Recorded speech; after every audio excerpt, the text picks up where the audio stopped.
Good evening, everyone, and welcome to DifferenceMaker Demo Day. Thank you for being here. My name is Holly Lalos, and I'm the director of the RISC DifferenceMaker Institute.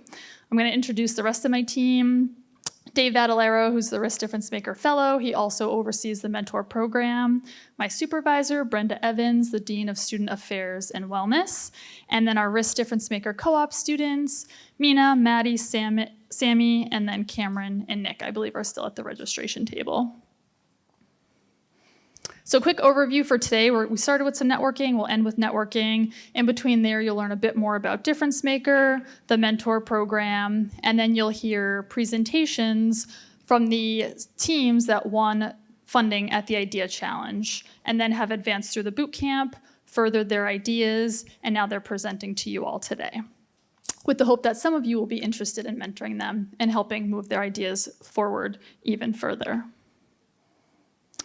So many of you are probably aware of what DifferenceMaker is. Quick overview. We're a campus-wide extracurricular program. We engage students of all majors, all disciplines, all years in school in creative problem solving, innovation, and entrepreneurship. So what does that mean? If students have ideas they want to pursue or they see problems they want to solve, they come to DifferenceMaker and we work with them, support them, and give them various resources to help them actually pursue those ideas and solve those problems. Some of those resources we have are funding, mentorship, we have working space, and a variety of other resources to support our students through this journey.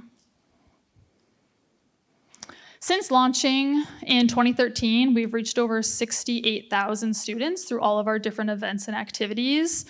A lot of the student teams that have won funding through the Idea Challenge have gone on to raise funding, generate revenue, they have patents issued or filed, and many of them have also formed legal business entities, nonprofit as well as for-profit. So just to give some context again as to why we're here today, so you're going to be hearing from the Idea Challenge teams that won funding in April. So they worked really hard to get to that point and present at the Idea Challenge. They were awarded funding, and then they advanced into a summer boot camp where they worked with advisors and worked with their teams to really further their ideas, specifically around customer discovery and developing their business models. And we're here today at Demo Day, where they're now going to demonstrate those new and improved ideas and what they've learned through the boot camp and what they're seeking, hopefully from you all, skills, expertise to help them further their ideas after the boot camp. And that's where the mentor matching comes in. I do want to give some thank yous to those of you who helped make this possible. So we had advisors work with the teams each week, giving them feedback. Raja Abdulzi and Ray Hamilton, so they're co-founders of Invisware, and I know they're here today, so thank you both. And they're actually a DifferenceMaker team who won 7 years ago?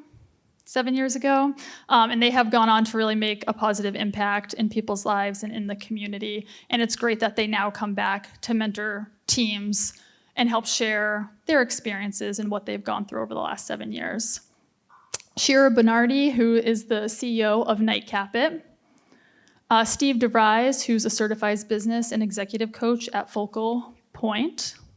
And then Kevin Willett, who I know is here today. Kevin, thank you. So Kevin is a DifferenceMaker faculty fellow. He teaches in the Manning School of Business, and then he also is the CEO of his networking company, and I know that's why many of you are here today. So thank you, Kevin, for promoting and marketing this event as well. And then we have guest speakers that spoke to the students on different topics throughout the boot camp. Caitlin Fuenzi, again, Ray from Invisware, Chris McKenna and David Canteros, who are also sponsors at the $50,000 Idea Challenge, Shira, Brian Rist, who is the founder of the RISC DifferenceMaker Institute. So he donated money and time to help sustain DifferenceMaker to what it is today. And then Dave Vadalero, who will be doing an upcoming workshop on time management. So thank you all for guest speaking. And before moving forward, I want to also, well, again, thank you all for being here, but I wanted to thank Steve Tello in the back. So Steve is the interim dean of the Manning School of Business, and he is also one of the founders of DifferenceMaker. So we wouldn't be here today without Steve and your continued support, so thank you very much. And I see Chet Zablak from Enterprise Bank is here with us, and they also sponsor the Idea Challenge and some of the prizes. So thank you very much for being here. And then Tom, I see, is in the back too. So Tom O'Donnell helps advise students, mentor students, and oversees the innovation hubs that a lot of these student teams will then move into and use those resources as well. So DifferenceMaker is a starting point for our teams, and then we help guide them and mentor them through their entrepreneurial journey into those next steps like the innovation hub. So thank you all. And I do see a lot of familiar faces, past judges, mentors, a lot of new faces, faculty, staff, other student teams. I know Win is here somewhere. He's in the back, so he's from a winning team last year. Mine's with Purpose, and then another team, Vital Sensing Patch. So thank you all for being here. I'm going to pass it off to Dave, and he's going to talk more about the mentor program. Thank you very much, Holly. So one of the things that's really important is bringing the mentors and the teams together. And I like this slide because it kind of talks that we've been working with the teams, but now we want mentors to come and work with the teams also. And I think that's real important. So one of the things is I'm going to be sending out a survey. All of you have probably seen my survey. This year, one of the things I did is because I realized some people just come to support the event. So you'll see there's a demo day guest or UML staff faculty option. So if you select that, basically the survey will end. But I'll get your information, I'll know that you got it, and you won't get any more reminder emails from me. So just keep that in mind. But if you want to be a mentor, we have a team mentor and other opportunities, and I'll be talking about that in a second. And the student teams and the team leaders, same with you. You have a particular selection to pick. The team leader will actually complete the form. If you're a student, if you're a team member, you won't be completing the form. So if you're a mentor, you select the mentor option. You'll see there's 3 options. There's a team mentor, which means you'll be working with us till next June 1st. And then there's also a consulting mentor option, where if you just want to be available for general questions at specific times, it won't be a team commitment. You'll just basically will reach out to you when people have certain questions.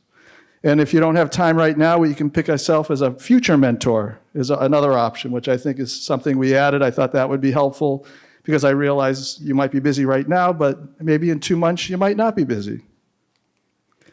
So basically what happens is the form, you'll see we have background, skills, and needs, and they correspond to each other, interests and options. As far as, the teams will select mentors. We're going to do this thing now where I'm going to take your skills, I'm going to create a little index card where the teams will just basically pick you. But it'll be anonymous, so they won't see your name, because I know there's certain people that everyone would want that person as their mentor. And this way it kind of avoids that piece, but still you get to see all the skills that they can offer you. And basically we're kind of doing it that way to try a little different. You're also going to pick the skills that you need separately, but this is just we're going to try something a little different for teams. And your monthly meeting availability, because we don't want people who might have all the skills you need but can never meet you, because everyone has conflicting time schedules. And then we'll go and we'll do our matching, and then we'll end up having your mentor with teams, and then we'll proceed from there.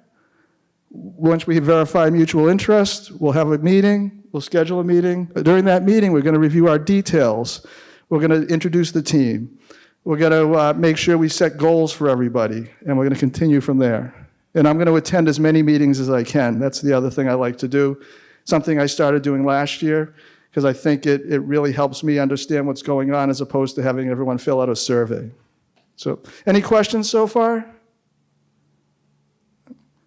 And once everything gets going, you see everything works like a well-oiled machine, and teams and mentors working together, creating new exciting ideas, clubs, and products. And connect with us on social media. We actually have a link tree also now where you can get all our social media content. So I'm going to start introducing our first teams. And Mina's going to be keeping track of time, and then we're going to go from there. So my name is Mike, I'm Matt. and our team name is Catnap. So the problem we are trying to address is nocturnal asthma in children, specifically children ages 0 to 11. So nocturnal asthma is an asthma attack that happens during the night. Some of the symptoms the child might experience are sleep disruptions, cough and tightness in chest, shortness of breath, and this can result in things such as reduced school days and decreased social activity. This can also affect their parents, as this could cause psychological discomfort, as they're always worrying about their children, whether they're going to have an asthma attack during the night, and limited family time. So in the United States right now, there are over 25 million people who suffer from asthma. 2 million of these people are children. And 75% of these people wake up at least one night a week, which shows you how many people actually have nocturnal asthma. As for the current market, there's other companies such as WellU, Facelake, and WeScan. The companies WellU and Facelake, they don't detect asthma. WellU does alert a second person if vitals are off, and they both test through SpO2 and heart rate. There's another company, WeScan, which they do detect asthma and alert a second person, but they test asthma through chest sounds. So this is not a device that they could wear overnight to monitor asthma. And as you can see in the right, the market for asthma devices is expected to grow 2.6% annually. So it shows that there's a lot, it is a big market to enter. With this in mind, we decided to create a way to help the children that suffer from the problem. Because if you compare a 25-year-old person having a nocturnal asthma attack, you'll see that it's totally different from a 7-year-old having an asthma attack. He doesn't know what to do, he's desperate, he needs some help. So we have a toe ankle oximeter in which a sensor will go on their toe, the light part, and the heavy part, the brain of everything, will be on their ankle. So it can be checking and updating constantly their oxygen levels and notify their parents by both an alert, a physical alert next to their bed, or their phone, smartwatch, so they can come and help the children while they're having an attack. So as for our costs right now, our main concern is the prototyping of our device, which is what we will hopefully be using most of our funding towards. Other things to keep in mind would be intellectual property and business incorporation, marketing, FDA approval, and getting the device ready to market. As for revenue, we expect to make money from obviously the cost of the device, and we've also been talking about making a monthly premium for additional features. So if you didn't want to just monitor like their oxygen levels, if you maybe wanted heart rate, breathing, all that stuff, we could include that in a premium package. With this in mind, we created the business model canvas, the updated one after all the updates and feedbacks we got from the mentors, in which for key partners, we would like to add up with security companies to give a second option of alert. If the parents don't wake up, as an example, they can come and help, or even baby monitor companies, so they can add up to their product, or we can build something together. As key activities, we would like to develop the product and invest in marketing so we can expand and grow the business. And for value proposition, we would have the alert. That is something that's not on the market right now. That is, today, they only alert the person suffering from the problem. We want to alert the second person. And we will also have the security and these sleep activities. We want to, we want to get our patent and help everyone and keep updating. For the customer relationship, we want to get their feedbacks, especially now in the shortened time, so we can keep updating in a way that we can do better talking to them compared to B2C. And for the customer segment, we want the parents of their kids that suffer from the problem. The resources at a short term, it would be the student. We want to invest more in the project, develop a working prototype, and get the patent. And as a long term, expand the business in advertising and hiring, actually making a business.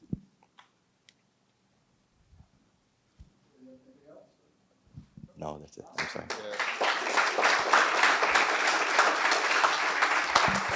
Actually, keep that. We're going to do questions. Other microphone, and that way. Here you go, Nick. Does anyone have any questions?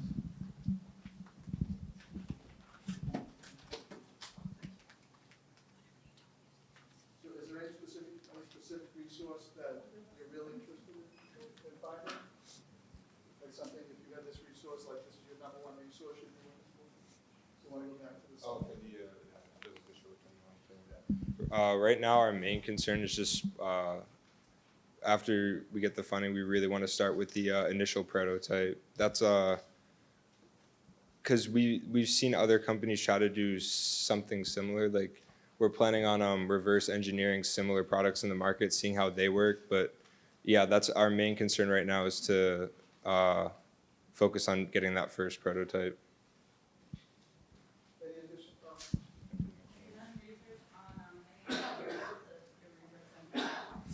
So we're looking to use armbands, but adapted to the toe, to the ankle, and using the sensor they use in oximeters, changing in a way that we can put on the child's toe, so we can connect to the ankle band. Oh, the reason we're doing is on the ankle and the toe is that a child will forget it's there. It's basically forgets it's there. If you compare it to an oximeter, you probably everyone knows here. It's a little heavy, something goes on your finger.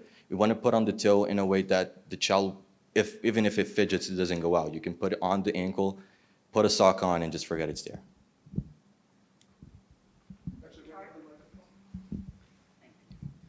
Just quick question for the device itself. Are you looking for more of an off-the-shelf type thing, or are you designing the circuit from ground up? We have some bases, but we're mostly trying to do something from the ground up.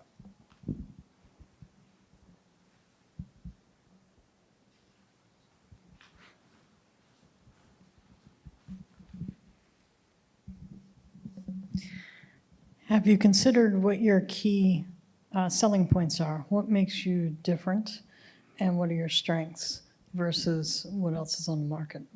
So what we have on the market today is not specifically focused for children.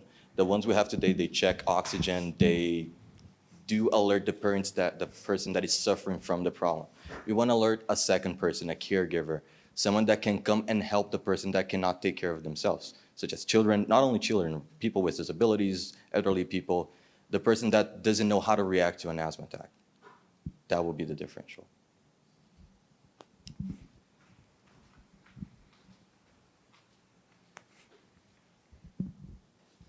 So I had a question. If you go back a couple slides where you're comparing yours to all of the other ones, I was wondering, the one that also alerts a second person, what do they do or what do you do that separates you from them? You, sorry if I'm pronouncing that right. Okay. So okay. All right. So what we do, we want to be specific for asthma. They check oxygen levels in general. We want to be specific from asthma, getting pinpoints and inputs from different kind of sources, not only the oxygen, but analyzing the patterns of their sleep when they're mostly having these asthma attacks, and notifying the second person. That is the most differential that we have. And like, if you can see here, the only one that would notify someone else would be the Wheezies, but they're a handheld device that you have to manually go and put on the person's chest to check the oxygen, to check the asthma attack and how inflamed they are. And it's not sold in the US, so it wouldn't be helpful here.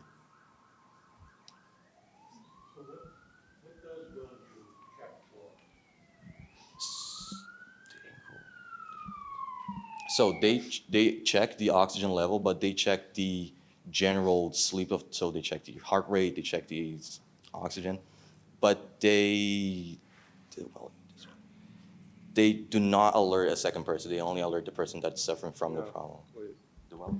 So the WellU one, they're not marketed towards asthma specifically. All they do is they test vitals, and then it seems if anything's off, they'll alert someone else. But like we want ours to be specifically for children with nocturnal asthma. We want to find all like the data points where is this oxygen level, where is this considered an asthma attack, and then they'll alert the parents and everything. This one's just, oh, if their vitals are off a little bit, we'll alert another person. We have time for one more question.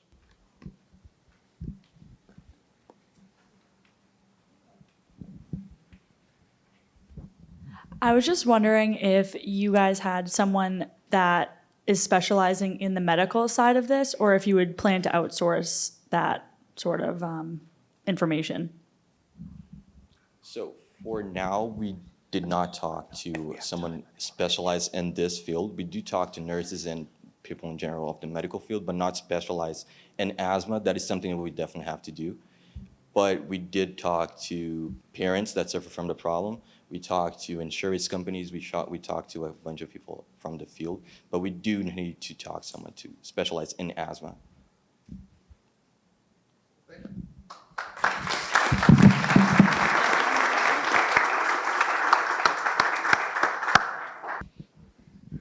Hello, my name is Julie Sage. I am a physics major as well as a mathematics minor and theater arts minor, and this is Team Innovation. My partner isn't here today because he is currently doing research in California.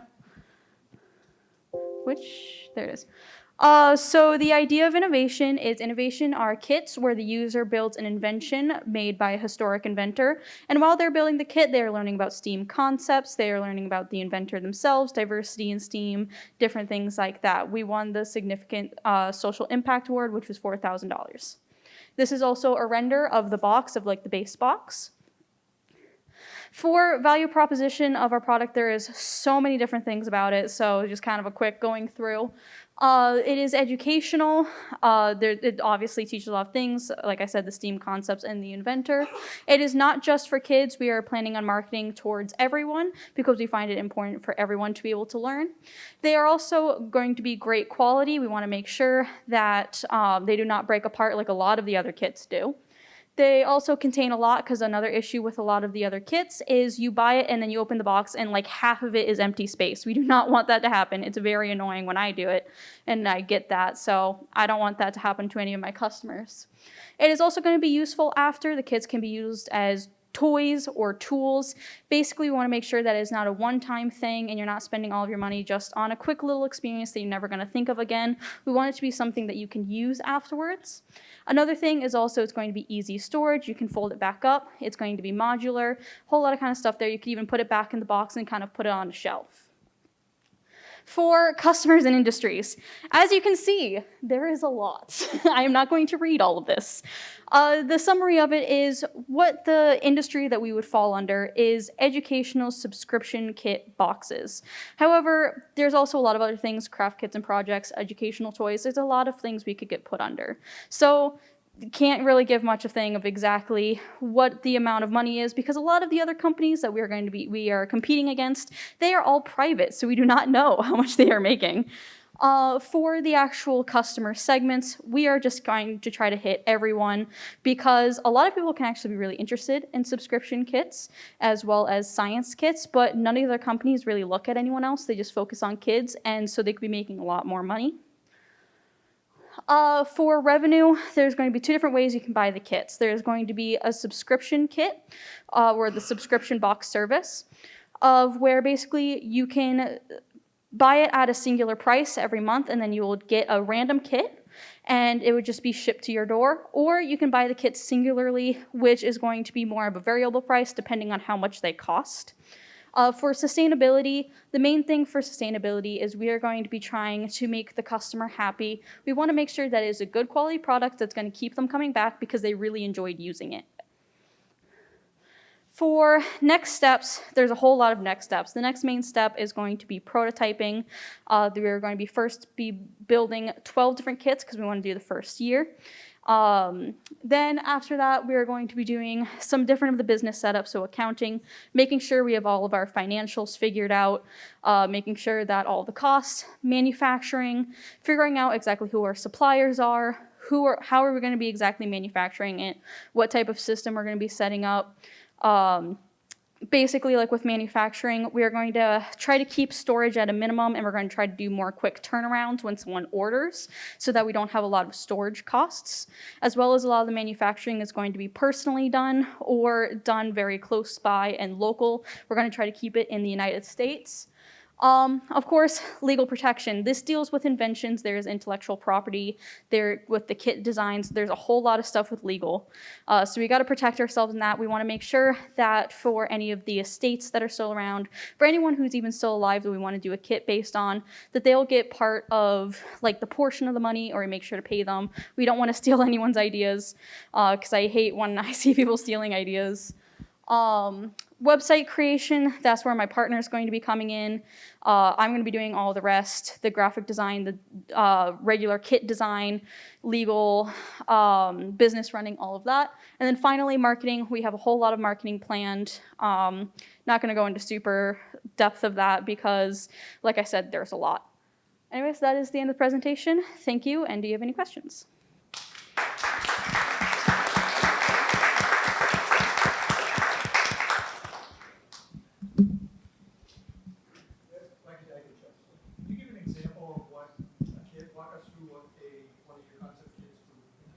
Ooh, that was not a slide I included. Okay. I actually have a rendering out on the poster outside, so afterwards, if you want to see it, I can actually show it in depth. But for instance, with the first kit that we've been working on is the Camera Obscura by Hassan ibn al-Hatham. It's basically kind of like a pinhole camera where you can actually project the image of the outside into a box or even your room. So the idea for that kit is going to be going through the timeline of the history of the kit, starting at Hassan ibn al-Hatham and going all the way up to when it became the magic lantern. So the entire kit's going to be modular. You can take it apart. You can follow along with the timeline of the evolution. You can use it as, one of the main ways it was used was for art, for instance. So you could actually project the image of the outside down onto a table, and you could trace it out. And that was actually how some painters did their paintings. Yeah, so it's going to kind of be like that. Another thing, too, that we want to do is not only keeping in the box, but then you can actually take it off, put it on your window. We're going to tell people how to do that. You can turn your entire room into a camera obscura, for instance. We want to make it a very interactive experience.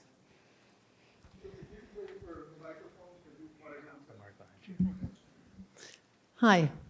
So can you tell us how you determined that there was sufficient demand to warrant creating your product? Yeah, so I've been doing science communication since I was 12 years old. I'm now 19. There is actually multiple different competitors, and I have been watching them over the years. So the main competitor that we have is KiwiCo, which does science kits. However, they don't talk about inventors, and that's something that I've heard a lot of people complaining about. Also, a lot of their kits kind of break or shear or something like that, hard to put together. Newer one was Crunch Labs, which was put together by Mark Rober. But his are very simple. Again, really don't talk about inventors. So that was one thing that I heard from a lot of educators, from parents, even from other people who just enjoyed making. They didn't like that a lot of people didn't know different inventors, that they themselves didn't know. And like I said, with a lot of the kits, there's a lot of issues with them that I've heard so many people complain about, and I want to try to fix that problem. Any other questions?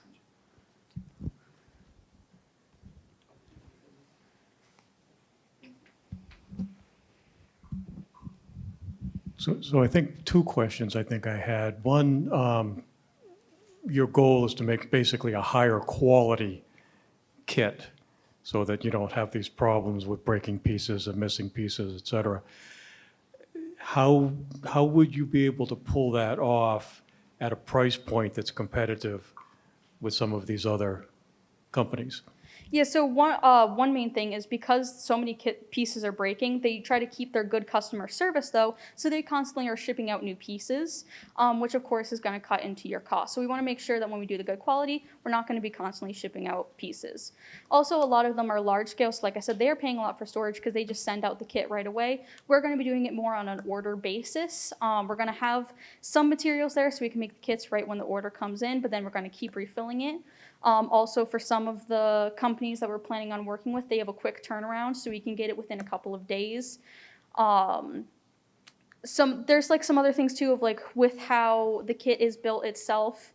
It's going to be better quality, but it's not going to be that much it's not going to be like so much more complicated for it to build. It's just there's going to be a lot more uses and a lot more things you can do with the kit than the other ones can.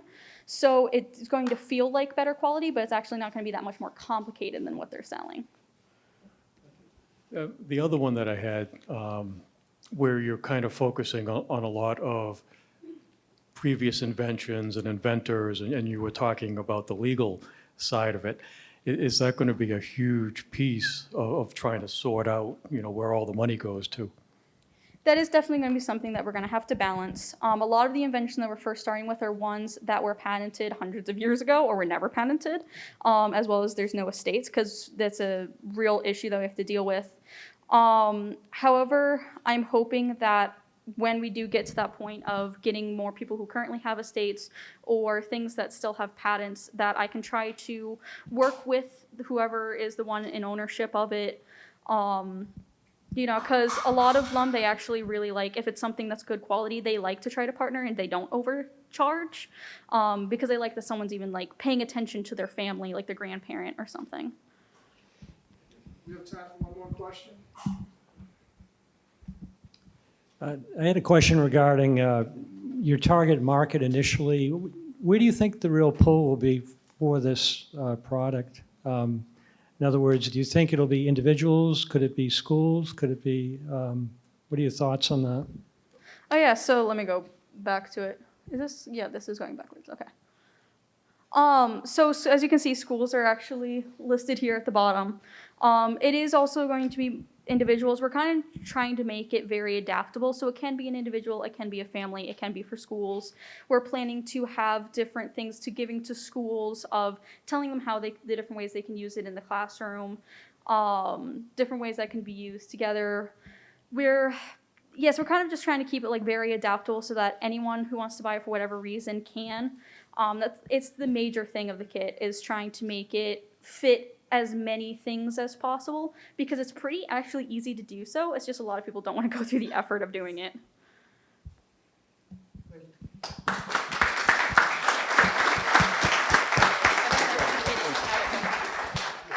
Good evening. We are Neuralize. My name is Jeremy Hilton. I'm joined by Anthony Lawler and Elliot Johnson, who unfortunately couldn't make it today because he's doing research in the Caribbean. We were honored. Yes. We were honored to receive Enterprise Bank's Contribution for a Healthier Lifestyle Award back in April. So that's a picture of team with Brian Rist there. So what makes Neuralize valuable? Neuralize provides an avenue for which extensive brain damage in sports can be adequately treated and reduced. So by providing accurate and pertinent data that is not currently accessible to the general public, we enable athletes and those with authority over athletes to take measures to protect their mental health and well-being. And by doing so, we advance physical initiatives to promote mental health in an athletic industry that is failing and struggling to implement efficient forms of real-time assessments and monitorization. So evidently, our athletes are also our users. As you can see on the right, and it's not showing, sorry. These are statistics based on head injuries that entered emergency rooms in 2018. So we have a large population of sports, both team sports and individual sports, that utilize protective headgear. So in some that aren't even shown, such as motorsports, PRVs, some that utilize protective headgear on a less frequent basis, such as batting and softball and baseball. And it should be also noted that these are in the United States only, so we have a much larger population that could be reached and benefit from our product worldwide. So in terms of revenue streams, obviously product sales, these are singular one-time sales, whether that be at a fixed cost for an individual or a discounted cost if you're buying multiple devices, such as one team, a football team, buying several devices at a time. So this is a business-consumer approach. So while we do have a larger market there, we understand that there's often smaller budgets and less repeat business, which is why we're looking towards a business-to-business approach, which I'll get into in a moment. And our data that we would collect from consenting users is actually very important, as it can be used to design further protection and continue brain studies. So this is something that, if we could put a price tag on the data, it would likely be picked up by some people like helmet manufacturers or other research companies and entities. In terms of contractual sales, so this would be leagues, organizations buying for a large sum of athletes. This would be our business-to-business approach, where we have higher end sale values and repeat business, which is why we're looking towards a B2B approach. Then we have some other ways that we can make income through subscriptions and warranties that will provide more coverage for repairs, replacements, and provide a more advanced data delivery. In terms of our next steps, we obviously need a prototype, because what we can do now is only sell people on the idea of our product. So we need to validate the accuracy of our product to actually gauge consumer interest and see what kind of approvals we'll need based on the data that we can provide. We want to develop a strategic marketing campaign that's catered towards individuals who are uninformed or ignorant to the effects that sports play on their mental health. And then obtaining the necessary approvals, licenses, and certifications needed to, at one point, implement this into real gameplay. So what do we need? In terms of partnerships, we'd like to receive a more notable response rate from those in neurology and the sports medicine industry. We'd like to reach out to people with more of a common mission. So these are people who are interested in our data and interested in promoting our products, so we can expand our outreach in that manner. In the future, in outsourcing, so whether that be through contract manufacturing or outsourcing our marketing and sales. We need some help navigating liability concerns. So we want medical professionals to be able to use our data without any concerns with lawsuits and whatnot, so to be able to use our data so that they can diagnose and treat individuals and athletes who come to them. And then optimizing our marketing strategy. So we want to advocate for more protective measures and lobby for mandatory regulations in sports, so that, if we have mandatory regulations for monetization in sports, that obviously benefits the sale and utilization of our product in the athletics. Yeah. So thank you. And if you want to scan that QR code there, that is our website. It's just a landing page for now, but it is constantly updated as we continue with the project.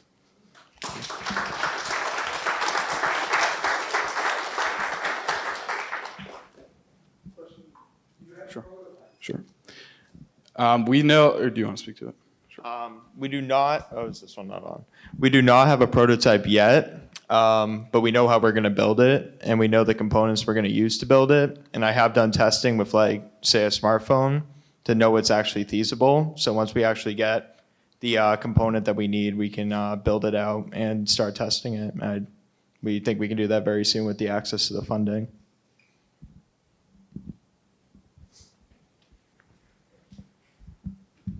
Would the device be used during a game? And I mean, nobody's going to have their phone with them. So, correct. So our idea behind this was, as you may know or have seen in collegiate and professional sports, there's actually by MIAA rules and regulations, there needs to be at least one trainer at every single contest. In collegiate and professional level, they always have tablets that they use. And so we would link that data directly to that tablet, so they could be monitoring the 22 players at the field, if we're talking football, monitoring the players on the field, so they know if they exceed a certain threshold or if they're getting too much impact, that they can pull them off for a concussion protocol. I'd like to add to that we plan to add a speaker into the device too, to alert the user when an unsafe threshold has been met. So if you can't access your phone, when you do get to be able to access it at some point, say on the sidelines, or if you're snowboarding and you can't access it right then, you can look at that data later, knowing that you probably received an unsafe impact.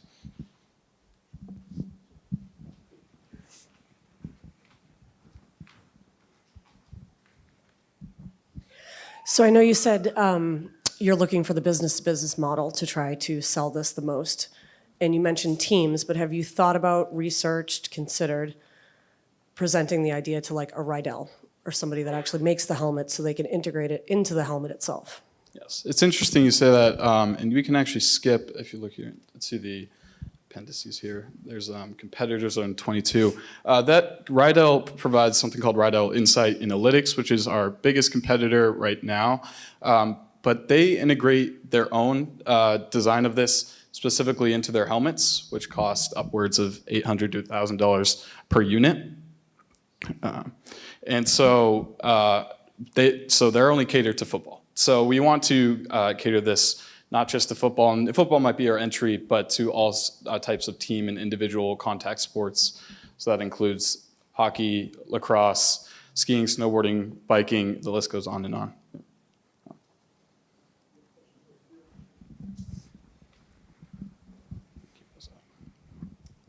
So I'm struggling to understand what the physical concept is going to be. Is it what's it comprised of? Yep. Just a little description. So it's actually going to be, so originally we were going to use a bigger microprocessor, but we switched to an Arduino NanoSense 2. So that actually has a gyroscope and a 3-axis accelerometer and Bluetooth all built into one for a cheap price. So using that, we can combine that with a battery. So we're thinking just a rechargeable lithium-ion battery. So, and then you can combine that with a speaker device like I was talking about earlier. And all those combined are going to be a very tiny unit that we place in a robust enclosure that can just fit at the top of the helmet. And using that, we can display all the metrics we want to the phone and also monitor constantly. And just adding to that, we'd like to make it in a ways that, if you're a football player in the fall, you can use it in the fall. And if you go snowboarding, then you can take it out of your helmet in the fall and then use it for snowboarding. Have you considered, assuming that you can prototype and it works and it's like, holy moly, this is wonderful, licensing it to a Rydell helmet company? You know what I mean? It's your idea, but then you license it to them and then hence receive royalties forever and ever. Amen. That's a good idea, and that's a revenue stream I didn't go into, but certainly that's something we're going to look into, whether it be Rydell, and they make specifically football helmets, but all those other helmet companies that are involved in other sports as well. Thank you.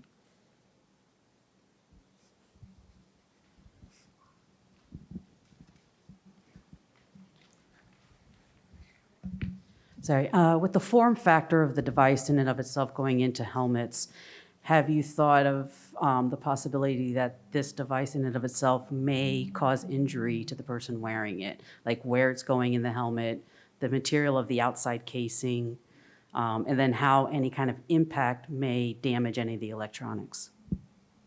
Right, and that's so that's some of the stuff we're trying to navigate as we build the prototype.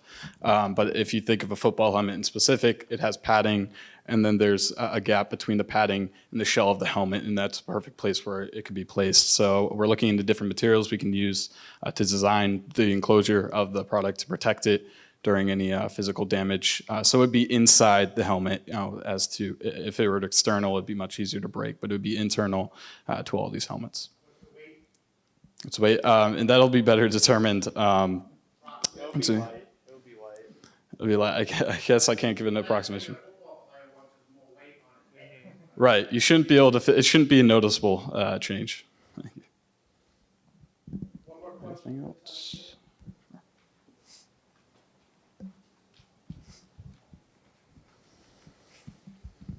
Thank you. How are you going to determine what's the impact that should be communicated to whoever's monitoring the device? In other words, if there's a trainer or coach on the sidelines of a football game, there's impacts going on all the time. Some are harmful, some aren't.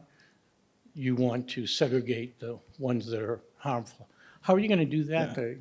Yeah. That's a great question, but that's something that needs to be navigated or designed or created through the MIAA, which is they govern Massachusetts sports. They would have to create and look into researching what is a safe threshold. And we're going to, and Elliot, who is an applied biomedical researcher that could not make it here today, he's going to do his own research in determining what is a safe threshold, but ultimately it's up to the governing body to determine what is safe and what is needed to actually pull a player off the field.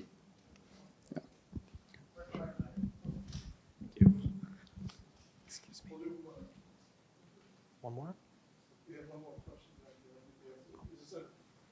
Try to keep it brief at the end. Okay. Would you be able to track the number of times a contact that was dangerous was made?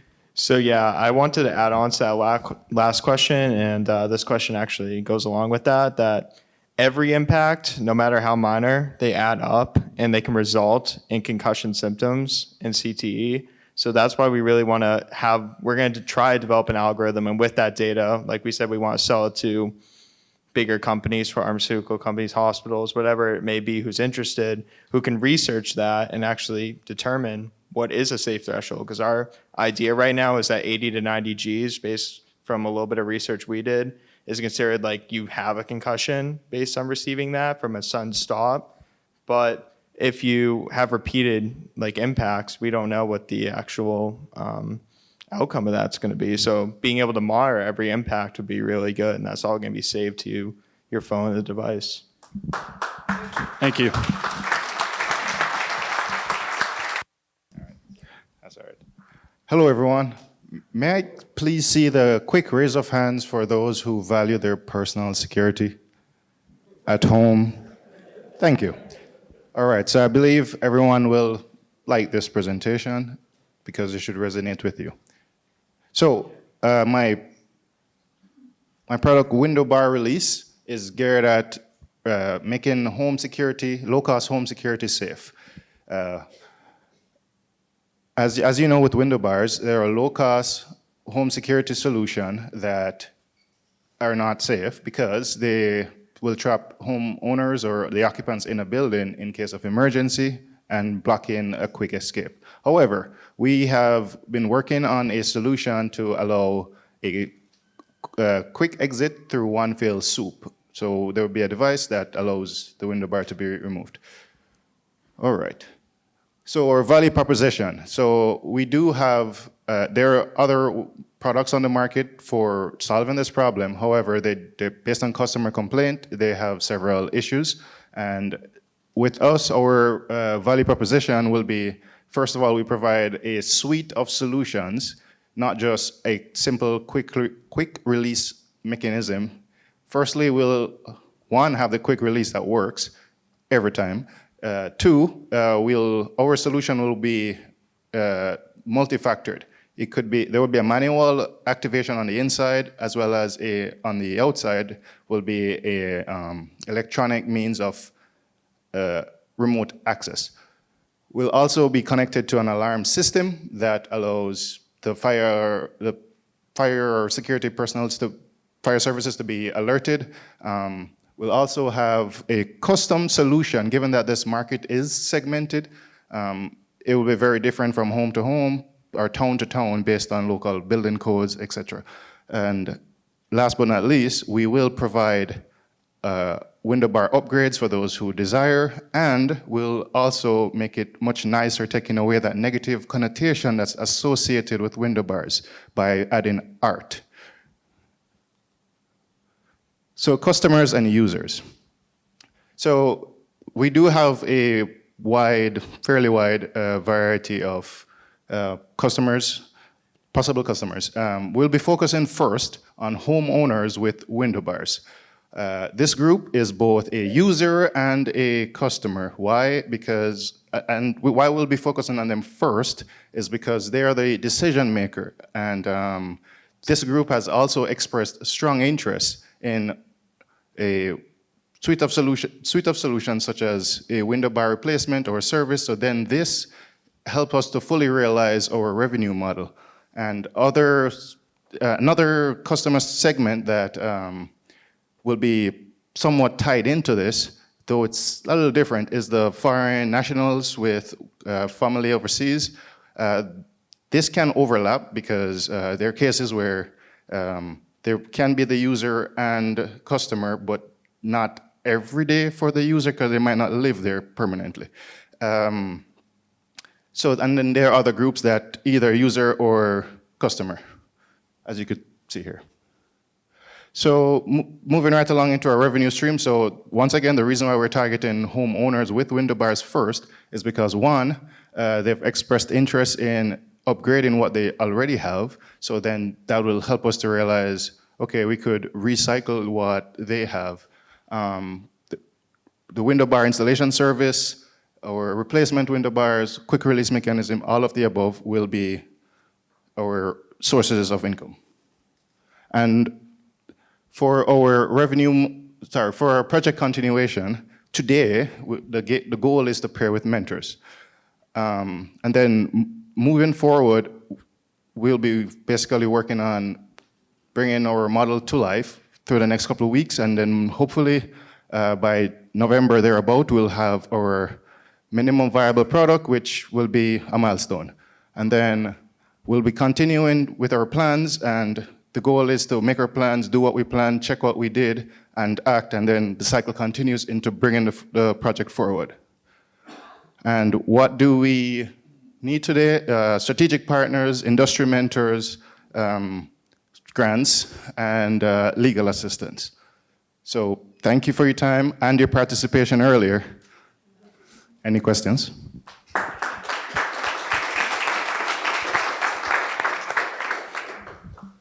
Great presentation, thank you.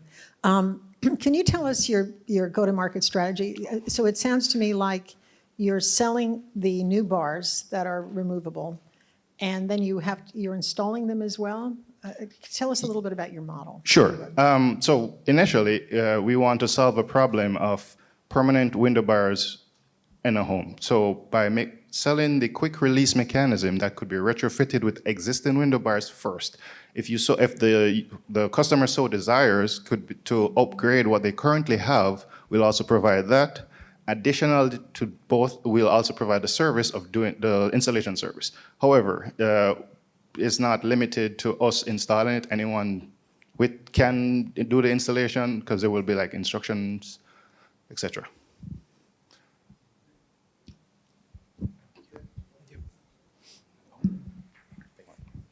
Have you thought about partnering with any alarm or fire alarm installation companies? Yes, I have thought about partnering with security companies, and such as, security companies, video installing companies such as Ring, or, and others. But we have thought about that feature in order for the video to be there and without costing us much, or entering something that's not necessarily our core business. Thanks. For the electronic aspect of this, where you're speaking on the electronic release, would this be a product that you'd like to integrate that's already on the market, or would this be something you'd be looking to prototype down the line? Both. So what do you mean by that? So just for starters, there are products on the market that can get this done. So we'll take the path of least resistance to get to that MVP. And down the line, we'll seek to improve what we have based on customer feedback. You mentioned something about you were going to add some art to the bars to take a picture of what that looks like. Currently, I do not have a picture, because the focus is developing the solution to get it removable, first of all. But on that note, everyone have their own taste, so therefore we'll have samples of what we'll provide, as well as space for the customer to provide their own personal touch to it.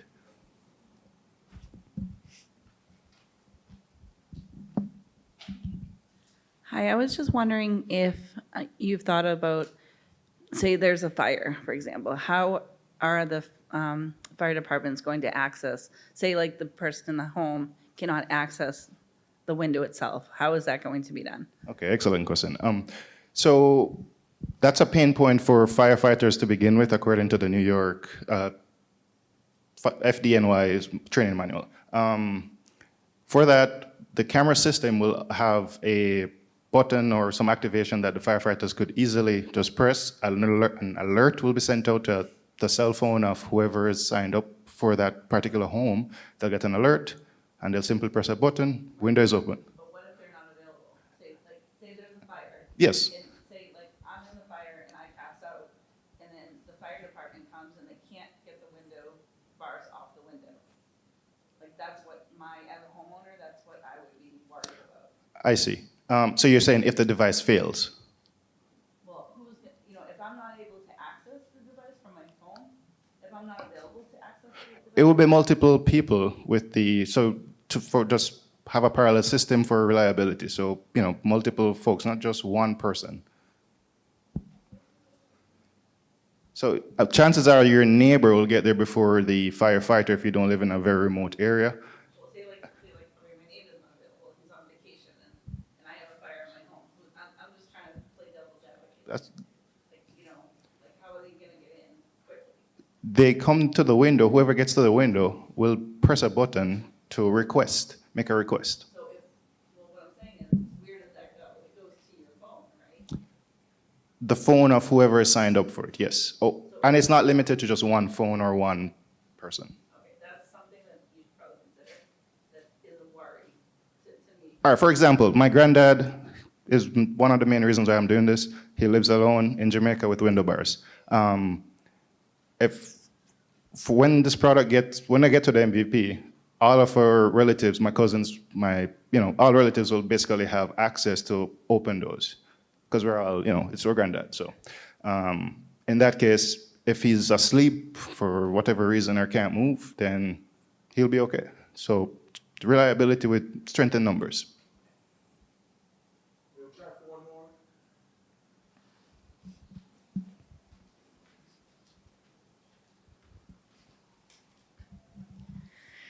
You mentioned that you were just looking at remote access as well. So whenever you're doing remote access and communication, you are opening a door for hacking.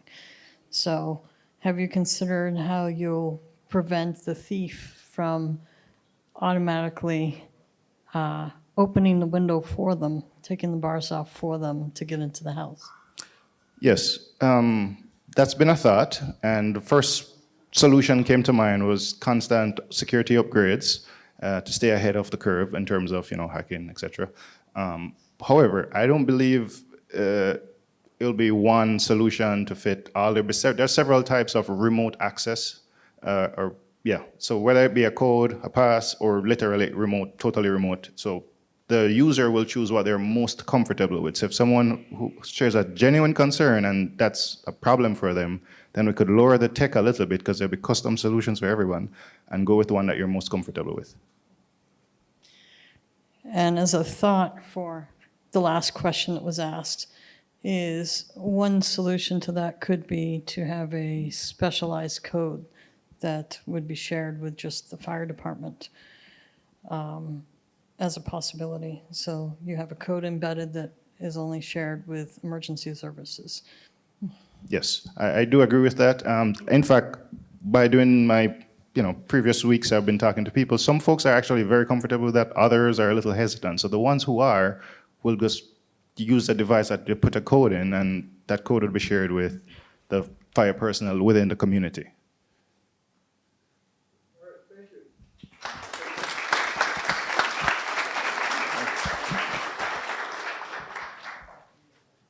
And the next team is Rent Scoop.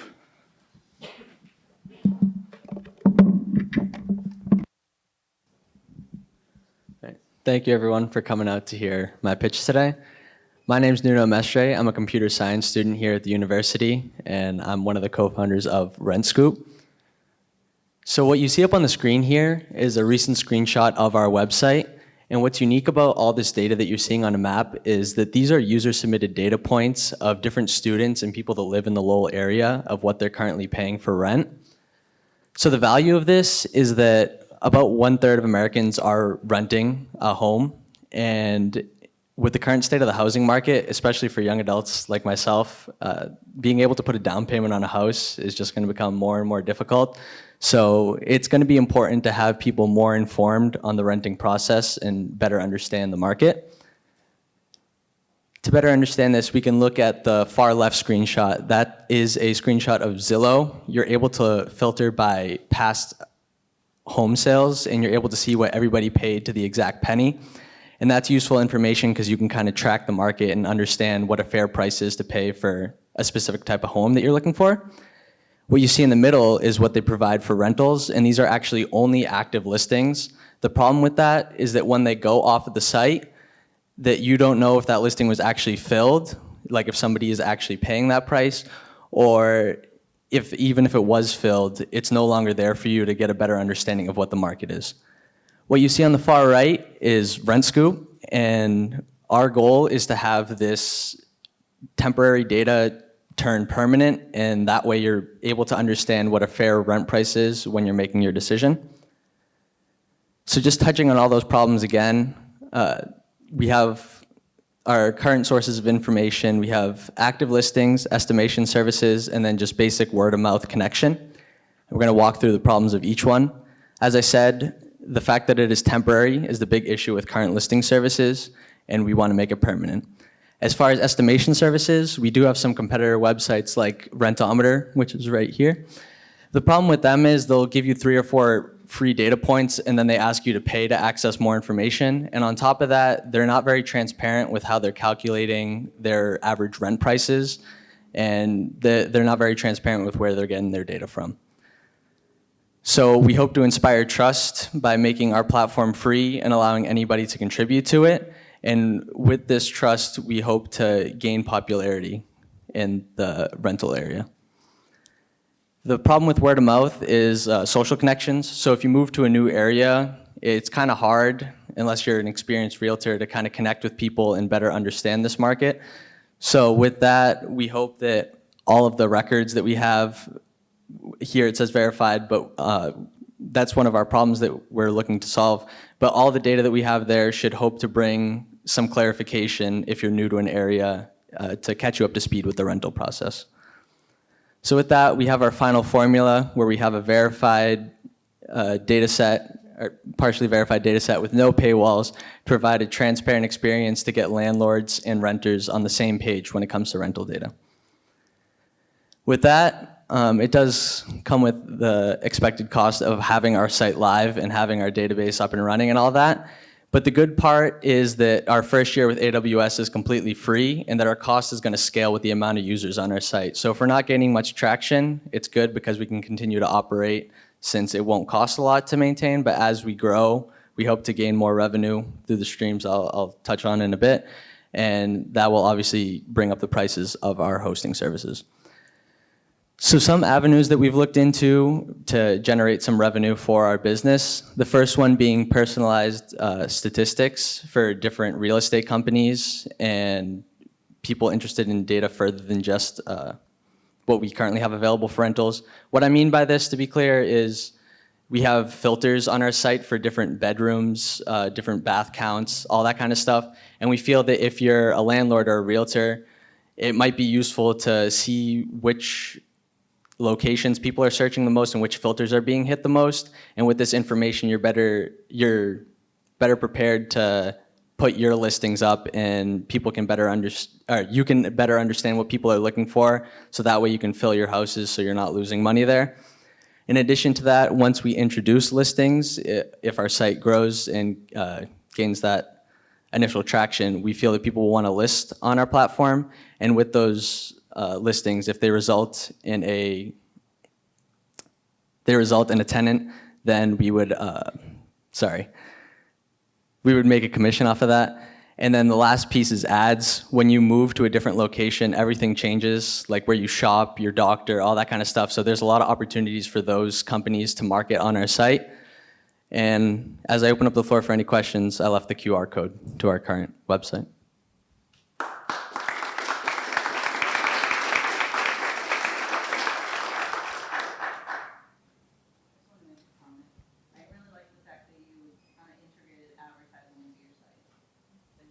Thank you.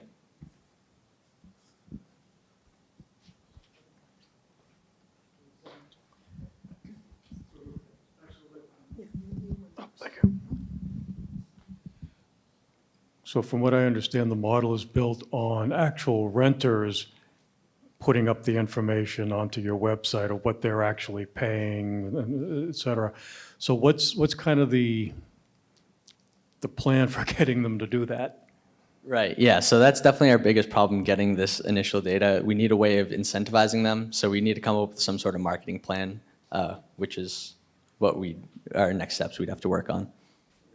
And you talk about the temporary nature of some of the other sites, but with fluctuating and dynamic rent, how long would you leave something up and say, okay, it's been 3 months, the market's changed, let's take them down? Do you kind of purge periodically? Yeah, so one of the filters we have on our website is year. So you can search by different years and it'll have like the month and everything when they moved in. So you can kind of get a better understanding that way.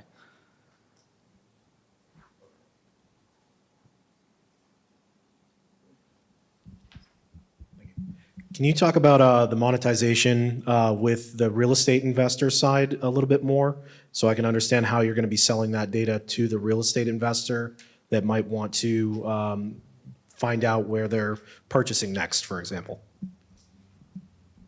Where they're purchasing. Okay.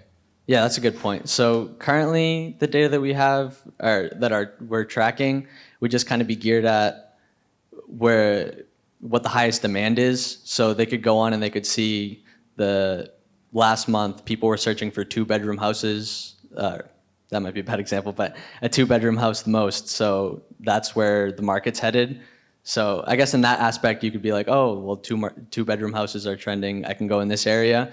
But further than that, I think it would be better for helping them generate a price point for their rentals. But we could look into how we could optimize that data to then better help them understand what type of homes they should be purchasing.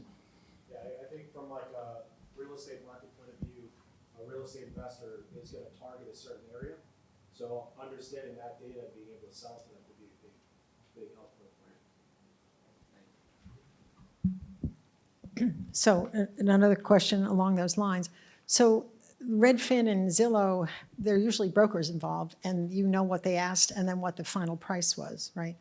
If it's crowdsourced and it's mostly from the people that own the property that are posting the rent, they asked, we don't know what it finally went for. So how do you verify?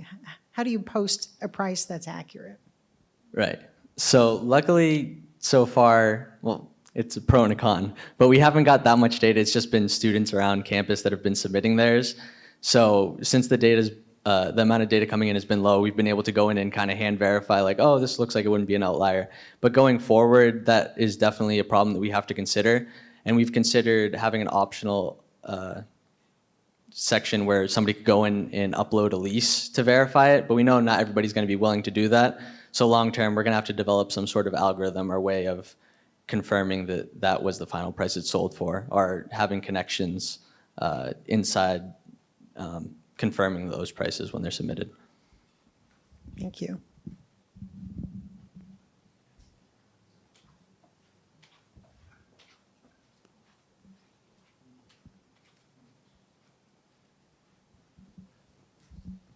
This is more of just a comment, but have you ever thought about going into like adding coupons in potentially and working with businesses in the area, and maybe that could help people want to like upload their rent? So say you, I don't know, partnered with like a local ice cream stand, and then they would give out like a free ice cream if you upload your rent. But I feel like that would be a good way to kind of get people used to the area as well as also getting the data that you need. Yeah, no, definitely. I've been meeting with people the past week.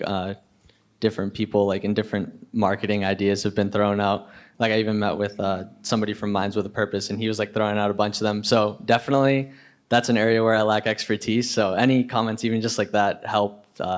Just like thinking of ideas of incentivizing people to throw something up there.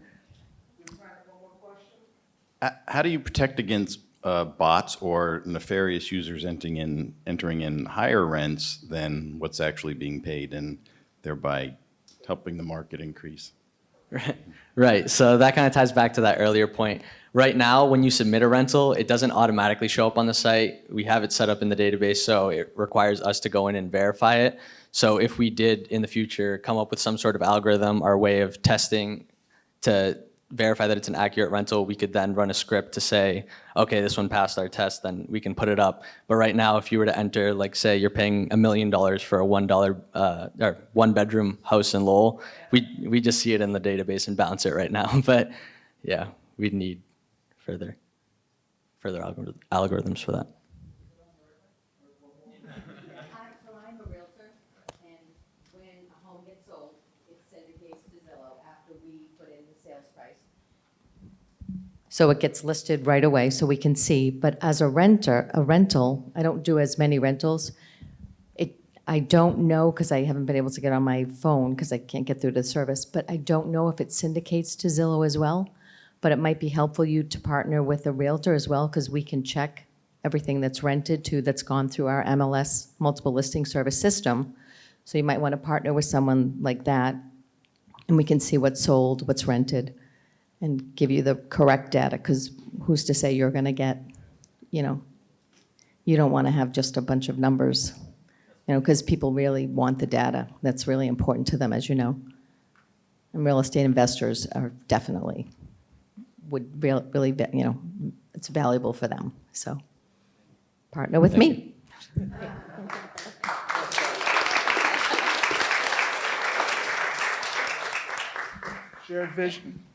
Shared vision, Vision House. Sorry.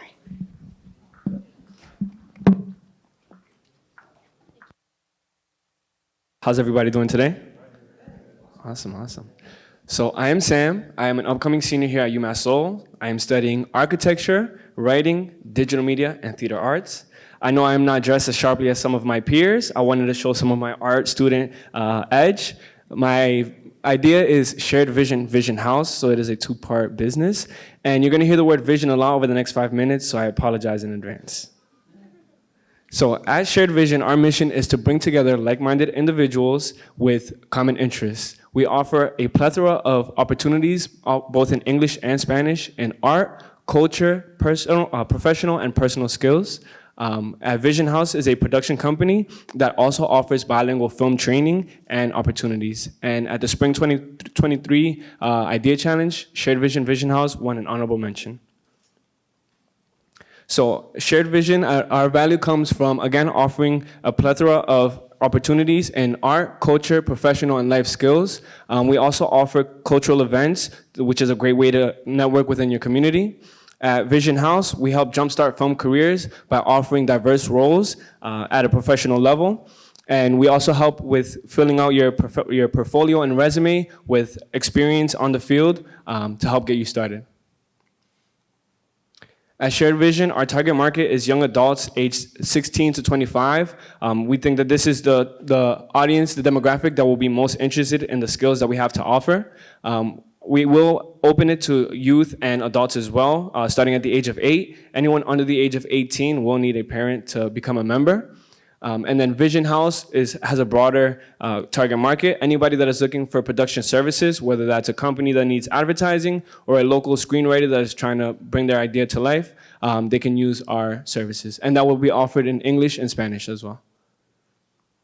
So how we will make our money, we will have a monthly membership premium. So anybody coming in can become a member and pay this monthly premium. We will offer discounts for students, seniors, and military. And if you're not interested in becoming a monthly member, any of our programs will be offered individually, so you can purchase them individually as well. For trainings that are in person or have like a limited amount of seats, the priority will go to the members, so we are trying to push people into that monthly membership service. We will also host events, so again, we'll be hosting cultural events that people can attend. Some of these events will be ticketed, so in order to enter, you will need a ticket. We will offer discounts for our members, and non-members will pay the full price for the ticket. And for Vision House, we will offer our production training program and our production services, which will also bring in some revenue. And for our next steps, so we are starting with workshops in film, art, and professional skills and personal skills, in local after-school programs, Boys and Girls Clubs, and YMCAs. We also are going to partner with cultural committees, like the Colombian Cultural Committee of the Merrimack Valley, to host events to get people educated and to have them explore the different communities within their town. And then we are also marketing and promoting on social media at UMass Lowell and within our communities. And moving forward, we would like some help structuring this business idea, as well as setting goals and making valuable connections.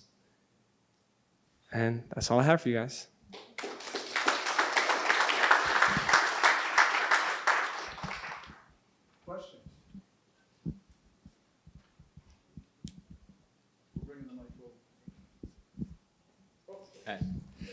So have you given thought to certain emerging technologies as well, such as the volume and motion capture, being able to train people on those and get ready for those aspects that are coming to films and such? Right. So for the Vision House, for the production company, we do expect to touch a wide variety of different productions, whether that's advertising, actual film. At the entry level, I'm not going to teach people those skills because that's a little bit more complicated. We want to teach people the basic, how to use a camera, how to set up a tripod. I also work for DifferenceMaker, if you guys see me behind the camera. But we're going to teach people the basic skills first, and then as we progress, as the company grows, hopefully get into deeper level productions.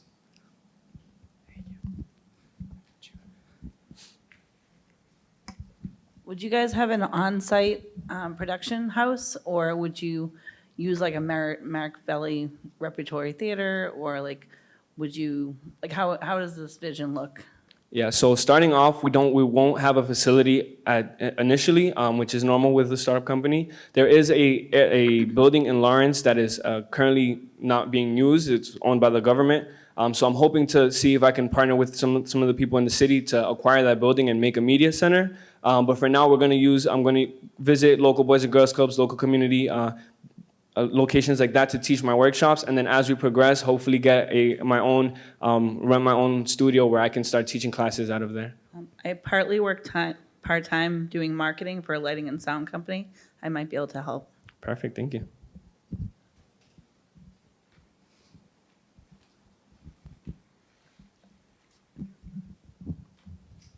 So I guess my question, what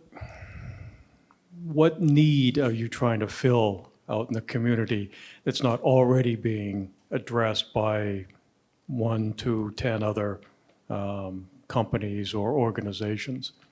Sure. So the thing is, these needs are being met by other organizations. What gives us a competitive advantage is that you're going to have access to all of this all in one place. You're going to have online resources as well as in-person trainings. And there is a need for art. People want to learn art as well as culture. I feel like that's something that is very niche. I covered a couple of cultural events, and it's all just Colombian people. Like, that's the one that I covered, and also Lebanese. It was just that community. So the idea is to get other people interested as well, other people that are not a part of that community already, get them interested and excited about these different cultures that are already within their in their communities.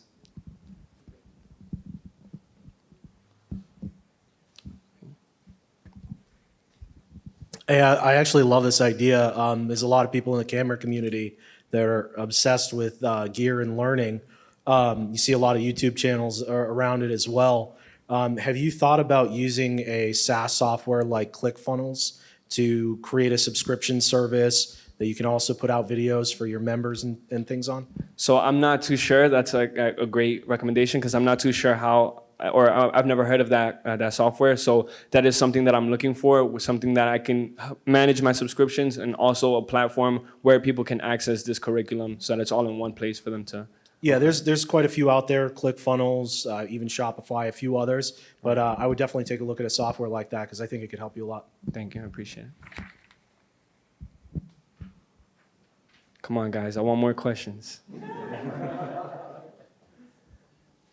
Awesome. I seem to be on a roll tonight.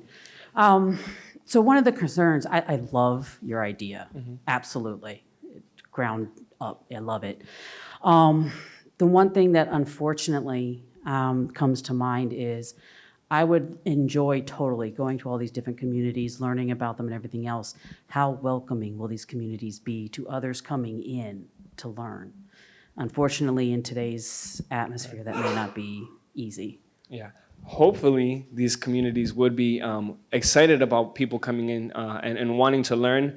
And I think it does have to do with intention. If you were coming to one of these events, you should want to learn. I wouldn't expect people to come to these events to just kind of sulk around and kind of just be in the background. I would want them to be involved and entertained with what is going on. And I know that I was very involved and I danced around and we had a great time. So I would want people like that to be in our communities and get to know all of these other friendly faces in the town. And it's a great way to network as well. You don't know who you might run into in these events. So.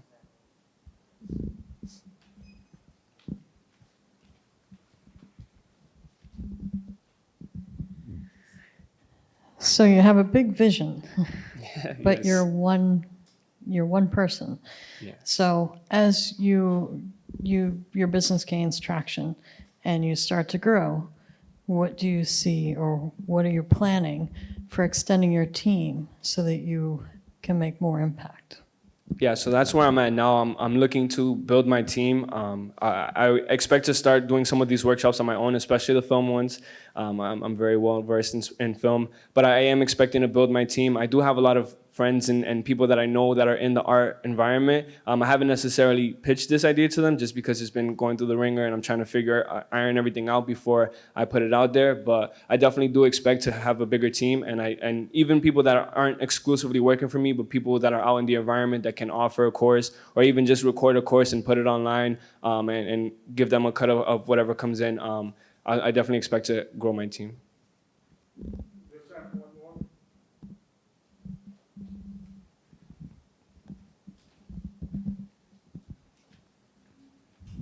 Just out of curiosity, like how big are you hoping to get? Like, are you trying to keep it more local, or do you want to try to get it even to like national, or even possibly past that? So for right now, I'm focusing more on like the Middlesex and Essex County. So keeping it local within these communities, because I think there is a very tight knit community in these towns. I feel like it's a little bit dormant coming out of COVID, but I'm definitely expecting to start within these local communities. And if it does grow outside of that, then that'd be great. But I definitely want to stay within these communities. For the production company, that is a little bit different because production can be done anywhere, at any time, any place. So that can be a little bit bigger. But for the shared vision, definitely local within these communities. And my passion is serving minority communities. So I'm Hispanic. I know that there's a lot of Hispanic people that don't have access to some of these trainings. There's no bilingual film programs in the country. So being able to offer them bilingual film education is something that's very important to me. Awesome. Hello, everyone. My name is Had, and my project is called Smart Ezan. And Smart Ezan is the improved prayer reminder for Muslims around the world. And the app helps Muslims stay connected to their religion. So for those of you who don't know, Muslims are obligated to pray 5 times a day. Before each prayer, there's something called the Ezan. And in the Eastern world, the Ezan can be played through speakers so everyone can hear it in the Muslim countries. But here in the West, that's not possible. You would kind of hear it in your local mosques. So what our app does is that you can hear the Ezan before each prayer in the busy Western world. And currently our app is available on the Google Play Store, App Store, Windows, and we have over 30,000 users across 65 different countries. As for the value our app provides, so there are 4 things. The first thing is that we are completely free for users. Up front, it's free to download. There's no in-app purchases or subscriptions necessary.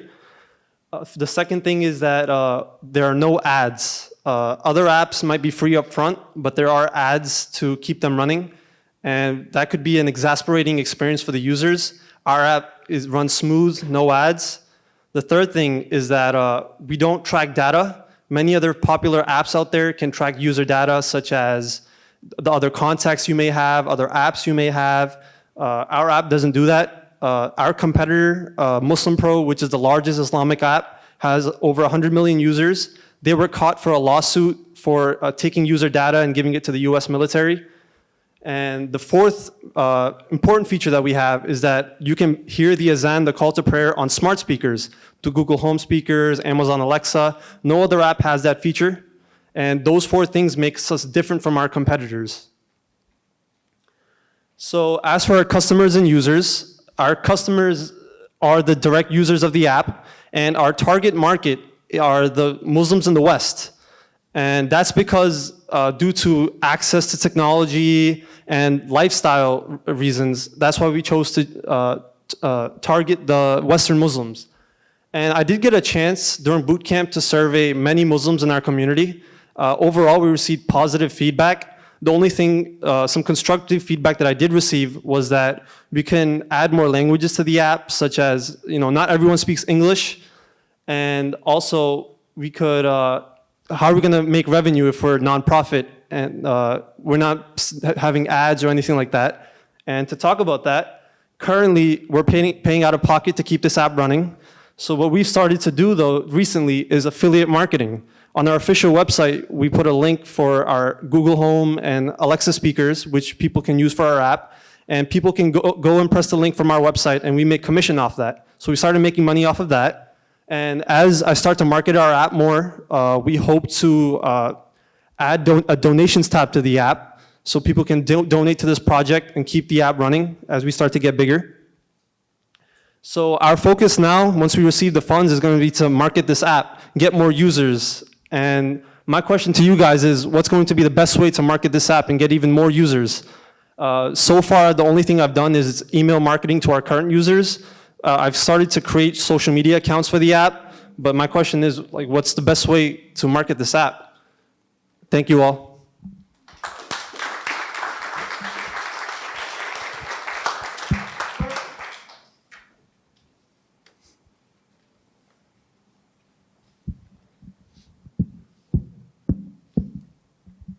If you're paying out of pocket, ads are very, very expensive.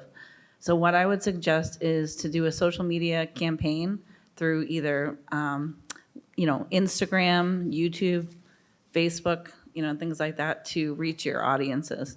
Because, obviously, ads are important, but they are expensive. Sorry. No, it's awesome.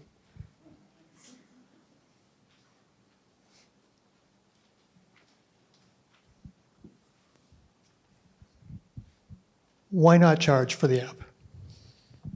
So to talk about this, the main reason why I wanted to create this app was to, because I know the problem that for Muslims is like in the West, they want to stay connected to their religion, and I wanted to create an app that would be free, non-profit, that would be able to help my community. I didn't kind of want to make money off of it. If I wanted, I could charge like $1 or $2 and do like a monthly subscription to make money off of it.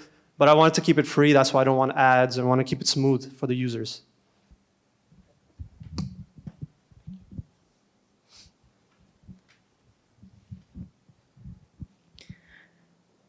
So there are other ways that you can monetize.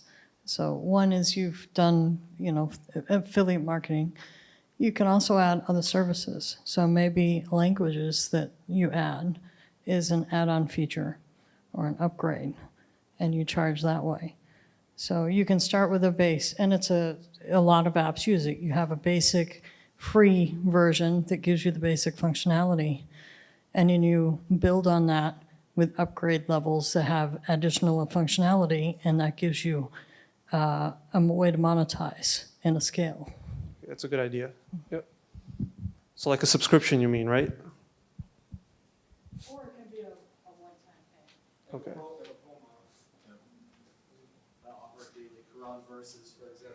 Yeah.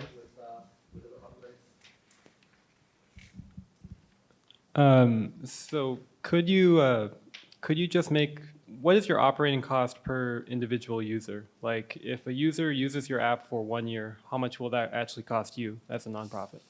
I don't have that exact number in mind for the individual user, but are you asking like how much we pay monthly to keep the app running? Yeah, pretty much. I would say like around like $150 a month. So if you're seeking to be a nonprofit, not making any profit whatsoever, why don't you make it so that the cost, your app is not free, but it's like 5 cents or even like 10 cents. It's so little that everyone can reasonably say, I can definitely pay that. It's like so little that they understand that they could literally drop a penny on the side of the sidewalk or get this app, and this app is useful, so why not just get it? But I also feel like even if I charge just that little amount, it won't seem as appealing as it would if it was just free. If you know what I'm saying.